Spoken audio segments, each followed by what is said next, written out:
Youth Congress നേതാവ് രാഹുൽ മാങ്കൂട്ടത്തിലിനെതിരെ ആദ്യ പരാതി ലഭിച്ചതിനെക്കുറിച്ച് കെപിസിസി അധ്യക്ഷൻ സണ്ണി ജോസഫ് നടത്തിയ വാദം തെറ്റാണെന്ന് തെളിയിക്കുന്ന രേഖകൾ പുറത്തുവന്നു. രാഹുലിനെതിരായ ആദ്യ രേഖാമൂലമുള്ള പരാതി നവംബർ 28-ന് തന്നെ ലഭിച്ചിരുന്നു. ഈ വിവരം കോൺഗ്രസ് നേതൃത്വം മറച്ചുവെച്ചുവെന്നാണ് ഇപ്പോൾ പുറത്തുവരുന്ന ഏറ്റവും പുതിയ വിമർശനം.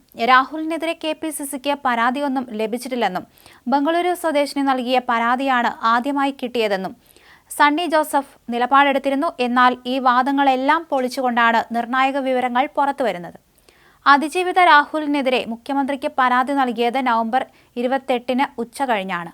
മുഖ്യമന്ത്രിക്ക് അയച്ച പരാതിയുടെ അതേ ഇമെയിൽ സണ്ണി ജോസഫിനും പ്രതിപക്ഷ നേതാവ് വി.ഡി. സതീശനും കോപ്പി വച്ചിരുന്നു.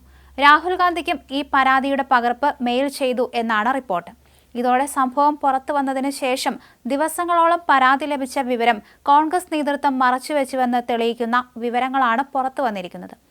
ഇതിനിടെ ഇന്ന് ഉച്ചയോടെ രാഹുലിനെതിരെ മറ്റൊരു യുവതിയും സണ്ണി ജോസഫ് അടക്കമുള്ളവർക്ക് ഇമെയിൽ വഴി പരാതി നൽകി. ഈ പരാതിയുടെ പകർപ്പ് സണ്ണി ജോസഫിന് പുറമെ രാഹുൽ ഗാന്ധി, പ്രിയങ്ക ഗാന്ധി എന്നിവർക്കും നൽകിയിട്ടുണ്ട്. വിവാഹ വാഗ്ദാനം നൽകി ഹോം സ്റ്റേയിൽ വിളിച്ചു വരുത്തി പീഡിപ്പിച്ചതായി യുവതി ആരോപിക്കുന്നു. ഗർഭം ധരിക്കാൻ രാഹുൽ നിർബന്ധിച്ചുവെന്നും ഭയം കാരണമാണ് പോലീസിൽ പരാതി നൽകാതിരുന്നതെന്നും യുവതിയുടെ പരാതിയിൽ പറയുന്നു. പരാതികൾ ലഭിച്ച വിവരം മറച്ചുവെച്ച കോൺഗ്രസ് നേതൃത്വം ഒളിവിൽ കഴിയുന്ന MLAയെ സംരക്ഷിക്കാൻ ശ്രമിക്കുന്നു എന്ന ആരോപണം ഇതോടെ കൂടുതൽ ശക്തമാവുകയാണ്. അതേസമയം രാഹുൽ മാങ്കൂട്ടത്തിലിനെതിരെ പുതിയ ബലാത്സംഗ പരാതി ലഭിച്ച ഉടൻ പാർട്ടി ഉചിതമായ നടപടി എടുത്തിട്ടുണ്ടെന്ന് ഷാഫി പറമ്പിൽ MP. രാഹുലിനെതിരായ പുതിയ പരാതിയിൽ കെപിസിസി ഒരു നിലപാടെടുത്തിട്ടുണ്ട്. പരാതിയിൽ അന്വേഷണം നടത്തുന്നത് കോൺഗ്രസ് അല്ല.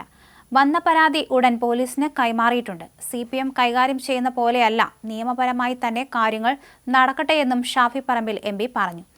ശബരിമല കൊള്ളയിൽ ജയിലിൽ കിടക്കുന്ന നേതാക്കൾക്കെതിരെ CPM എന്ത് നടപടിയെടുത്തു?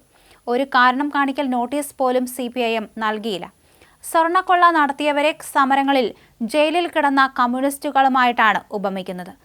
അയ്യന്റെ മുതൽ കാക്കാനുള്ളതാണ്, കക്കാനുള്ളതല്ല. ഈ നാട്ടിലെ ജനങ്ങൾ സർക്കാരിനെ പഠിപ്പിക്കുന്ന തെരഞ്ഞെടുപ്പാക്കി ഈ തെരഞ്ഞെടുപ്പിനെ മാറ്റണമെന്നും ഷാഫി പറമ്പിൽ പറഞ്ഞു.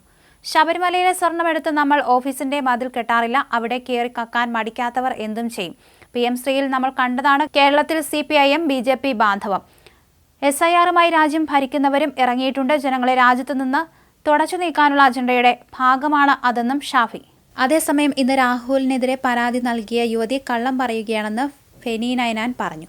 ആ പരാതി കള്ളമാണെന്ന് തന്നെയാണ് ഫെനി നൈനാൻ പറഞ്ഞിരിക്കുന്നത്. വന്ന പരാതി ഉടൻ പോലീസിന് കൈമാറിയിട്ടുണ്ട്. CPM കൈകാര്യം ചെയ്യുന്ന പോലെയല്ല, നിയമപരമായി തന്നെ കാര്യങ്ങൾ നടക്കട്ടെയെന്നും ഷാഫി പറമ്പിൽ MP പറഞ്ഞു.